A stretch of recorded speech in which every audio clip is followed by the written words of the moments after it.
An evil invention was born. Man discovered how to turn worthless paper into gold. Thus was invented the ultimate machine to steal real money and enslave all the nations on Earth.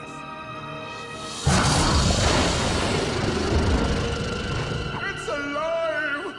Oh, now come on. You're just being dramatic. I mean, I lost my house, but... What is that? Explain. A nuclear power plant? Mm-hmm. Produces lots of electricity and little pollution. An invention for the good of humanity.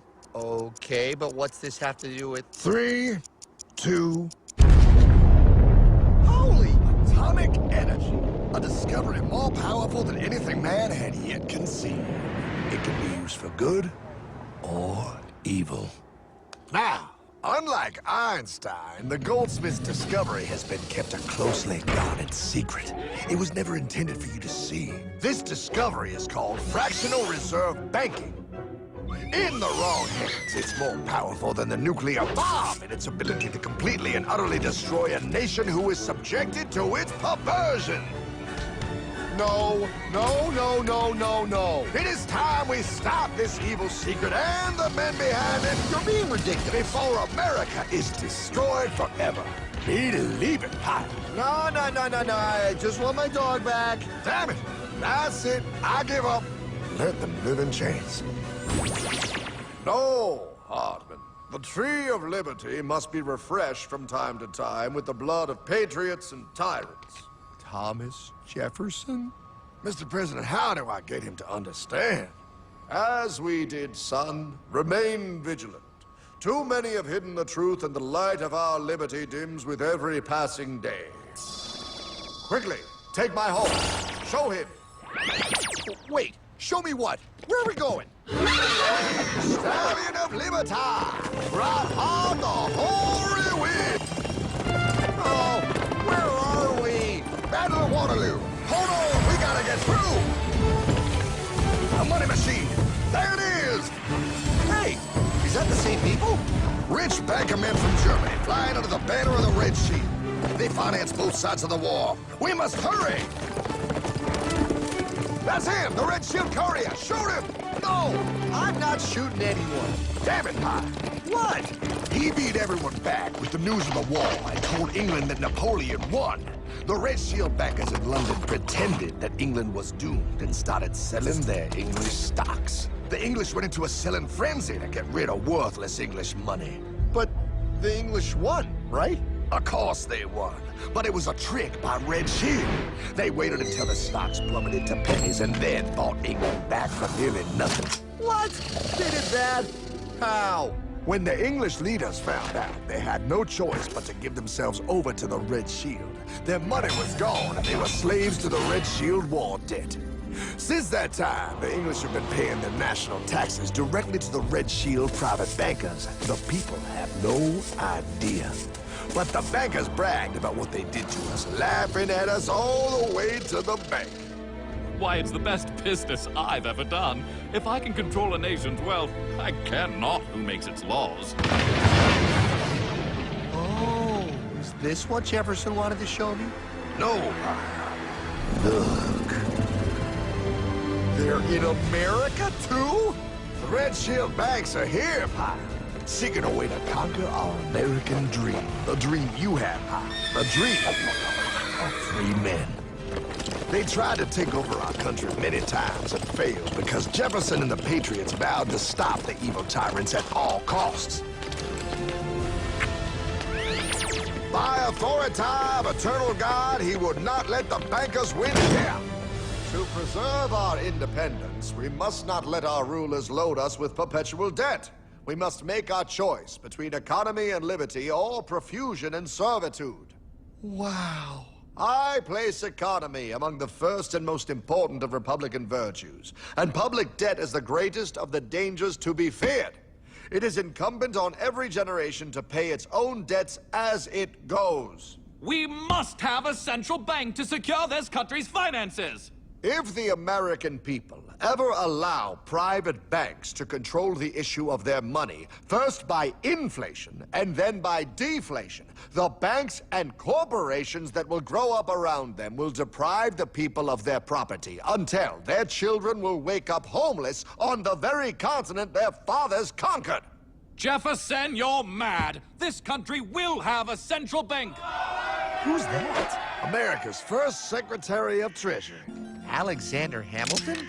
Not for long. Aaron Burr, Thomas Jefferson's vice president. They didn't take too kindly to our first Sec Treasury. Sweet shot, Burr. The first attempt at a central bank only lasted 20 years and we shut it down. But the bankers tried again against Old Hickory President Andrew Jackson. You are a den of vipers and thieves. I intend to rout you out. Then by the eternal God, I will rout you out. After surviving an assassination attempt, Jackson finally defeated the bank in 1836. When asked what was the greatest accomplishment in his life, Old Hickory replied, I killed the bank. and those were his last words. I killed the bank.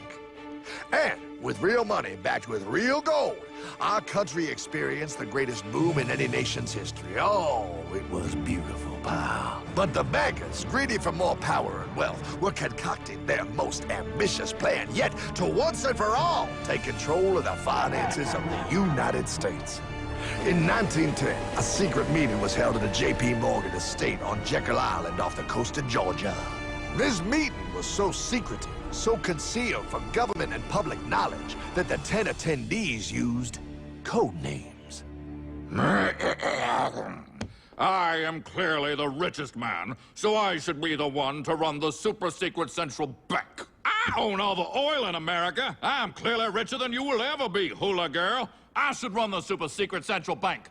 You're nothing compared to me, lube job. I shall run the secret bank. Silence! Supreme Master Leader, I didn't know you were gonna be here. I'm not. Neither are you, dumbass. Oh, yeah, right. He's so smart. None of you shall run the bank. We have failed in the past because of openness. This time, the key to success is secrecy. The people must believe that they run the bank. Yes, brilliant! A sneak attack. What's the plan? We first create panic, then we show them the solution. With our man in office and well-planned timing, we will have our central bank. And so the people think it is theirs. We shall christen it Federal. The Federal Reserve.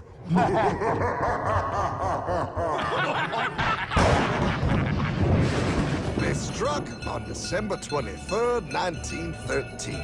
When most of our Congress were at home eating fruitcake, these bastards, I mean bankers, presented their treasonous act to their newly elected accomplice, Woodrow Wilson, who had fortuitously already agreed to sign it before he was even elected. Wait, the IRS? I thought we always had the IRS. No, pal. They did this to us too. The Fed now has the exclusive power to print America's money.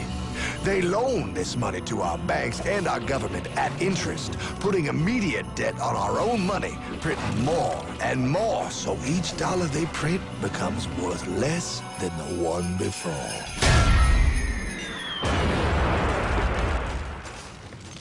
Merry Christmas. What in the hell is that? That pie is how our government now must pay back these debts to the Fed. Your taxes do not go to your government. They don't?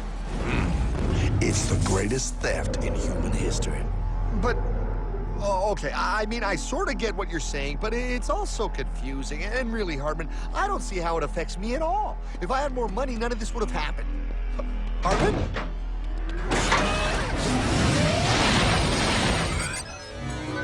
1955? Wow, what are we doing here? Oh, a little bit of shopping. Here, hold this.